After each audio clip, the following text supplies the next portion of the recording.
ડેવલપમેન્ટનું કામ હોય, એમાં વિકાસ થતો હોય, એમાં અટકાવવો ન જોઈએ. પરંતુ જો કોઈ લોકોને મુશ્કેલીનો સામનો કરવો પડે તો જરાય સાંખી લેવામાં નહીં આવે. દીવ કલેક્ટર સાહેબ કાન ખોલીને સાંભળી લે.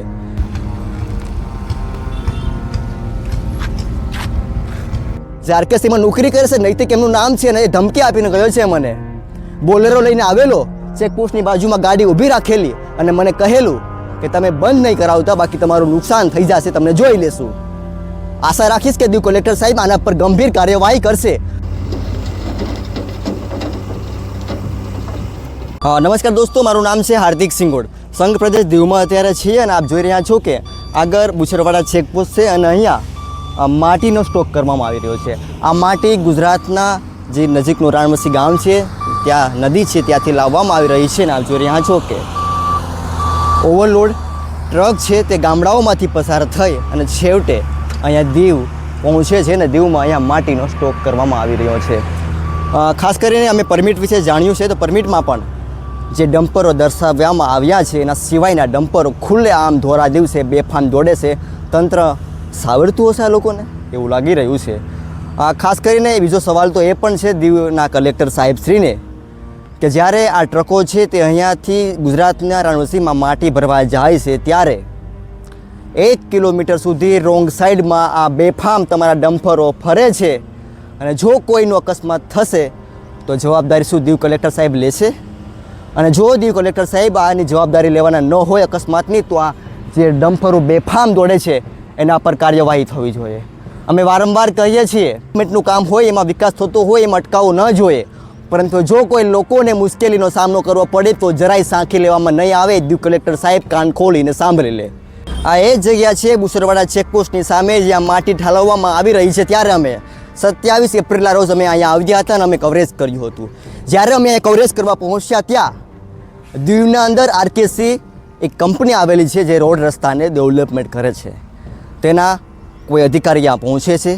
અમે નામ જાણવાનો પ્રયાસ કર્યો, એમણે નૈતિક એમનું નામ જણાવ્યું અને અમને કહ્યું કે તમે આને અટકાવશો નહીં, બંધ ના કરાવશો, બાકી તમારું નુકસાન થઈ જશે. પત્રકારત્વ જ્યારે ચાસી સચ્ચાઈ બતાવે ત્યારે એમને વાંધો શું હોય છે? અમે કીધું કે અમે તો બતાવવાના છીએ, તો કીધું કે તમારું નુકસાન થઈ જશે. મેં કહ્યું અરે ભાઈ તમે નુકસાન શું કરી લેવાના? અમે પત્રકારત્વ છીએ, અમે બતાવશું, રિયાલિટી બતાવશું. અમારા ગુજરાતના લોકો છે તે ખુલ્લે આમ હેરાન થાય છે, તમારા ધોરા દિવસે ડમ્પરો ફરે છે, તો અમે તો બતાવવાના છીએ. હું દીવ કલેક્ટર સાહેબને પૂછવા માગું છું કે આ દીવની અંદર આવા માફિયાઓ જે પત્રકારોને ધમકી આપે છે કે તમારું નુકસાન થઈ જશે, તમે આ બંધ નહીં કરાવતા, તો તેના ઉપર તમે કાર્યવાહી કરશો? એ સવાલ મારે દીવ કલેક્ટર સાહેબશ્રીને કરવો છે. કારણ કે પત્રકારત્વ ડરતો નથી, પરંતુ લોકોને બતાવે છે કે પત્રકારોને પણ ધમકી મળે છે.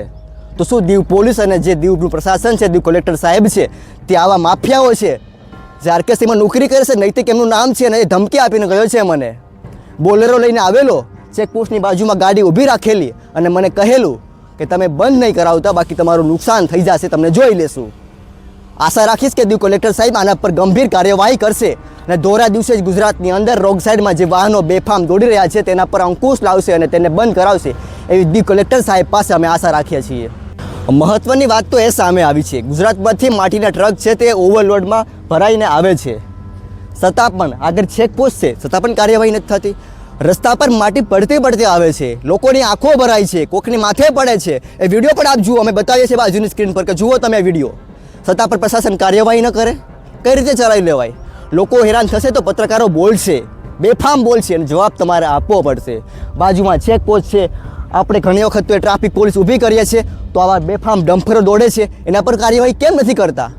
એ સૌથી મોટો સવાલ છે. કાર્યવાહી થવી જોઈએ, એ પણ બેફામ દોડે છે, એ પર ઓવરલોડિંગમાં ચાલે છે. કેમ કે ના આરકેસી કંપની છે, એનું સામનું ન બોલાય. અમે જાણીએ છીએ કે ત્યાં બધા શુભ થઈ જાય છે, બધા મૂંગા થઈ જાય છે, એના સામે કાર્યવાહી નથી કરતા. આશા રાખું હવે કાર્યવાહી કરીને બતાવું. ગુજરાતના લોકો સરેઆમ હેરાન થઈ રહ્યા છે.